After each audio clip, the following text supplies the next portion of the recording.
We've all had that thought, right? The laundromat. It seems like the perfect business. Just a room full of machines, humming along, making you money while you're off doing, well, anything else. It's the classic American dream of passive income.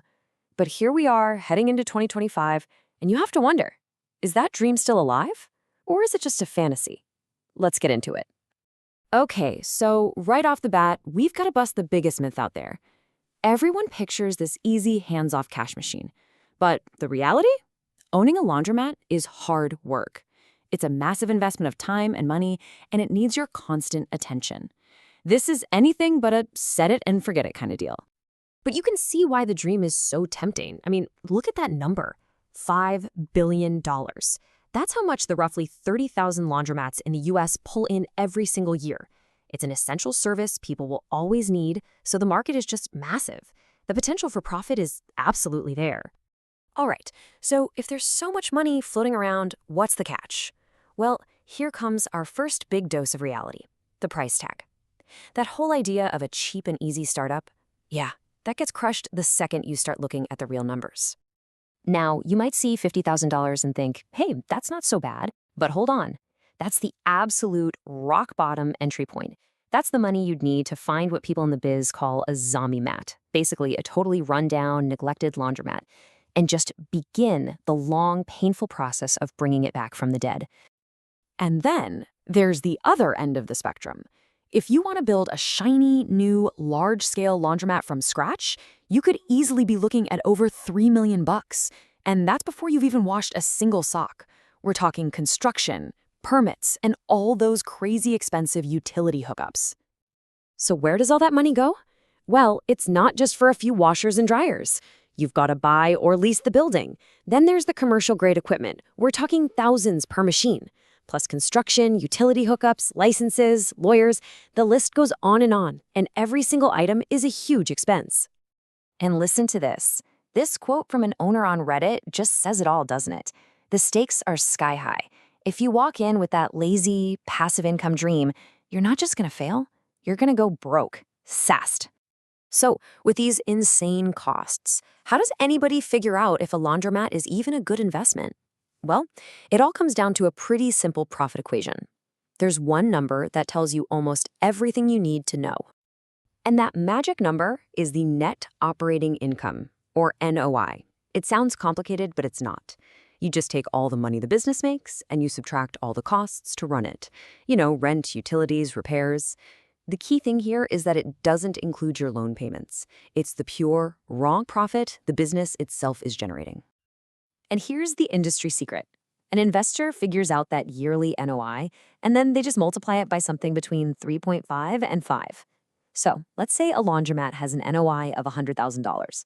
That means its market value is somewhere between $350 and $500,000. That's the formula. Simple, right? Now, if you get everything right, the profits can be fantastic. A typical profit margin is somewhere in the 30 to 40% range, which is really healthy. But, and this is a huge but, look at the other side of this chart.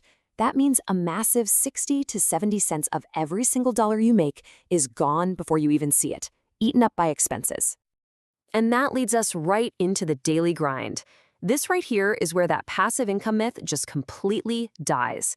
To survive, you have to navigate the day-to-day operations, and trust me, they are relentless and they never, ever stop. Let's start with what I like to call the utility monster. Just look at this difference in water usage. An old, clunky top loader guzzles 26 gallons per load. A modern front loader, it sips just 7. Now multiply that difference by hundreds of loads a day, every day. You can see how your profits can literally go right down the drain. And it's not just about water. You're in a constant war against utility bills for gas and electricity. Your machines will break down, and every time you call a repair guy, that's another few $100 out the door. Plus, you've got to hire people to keep the place sparkling clean, all while your competitor down the street is trying to undercut you. It's a lot. And speaking of competition, this quote from a former distributor should send a chill down your spine. It shows you how absolutely ruthless this business can be. The second you start to get successful, you could have a brand new competitor open up right across the street, sometimes funded by the same people who sold you your equipment. Okay, so it's expensive, the daily grind is brutal, and the competition is fierce. Sounds kind of terrible, right? So how does anyone actually win in 2025? Well, it's all about finding a modern competitive edge. You can't just unlock the doors and hope for the best anymore. First things first, you got to pick your model. You can go with a basic self-service only spot. It's cheaper to run, but you'll make less money. Or you can go full service, offering things like wash and fold, which has the highest revenue potential but also costs more and needs a full staff. Or you can try a hybrid model, which gives you a bit of both. But really, the key to winning today is all about being different. The successful owners are the ones who invest in those super efficient machines. They're adding smart technology so people can pay with their phones. They're offering premium services like wash and fold. And above all, they're obsessed with keeping their place spotless and creating an environment people actually want to be in. And that investment in modern tech, oh, it pays off big time. Check this out. One single energy-efficient machine can save you over $1,700 a year in utilities alone. Now multiply that by, say, 40 machines in your store. You're talking about massive savings that go straight into your pocket. So, after all that, what's the final verdict? Is owning a laundromat a guaranteed money spinner, or is it just a giant money pit waiting to swallow your life savings? Well, the truth is, it really depends on who's running the show.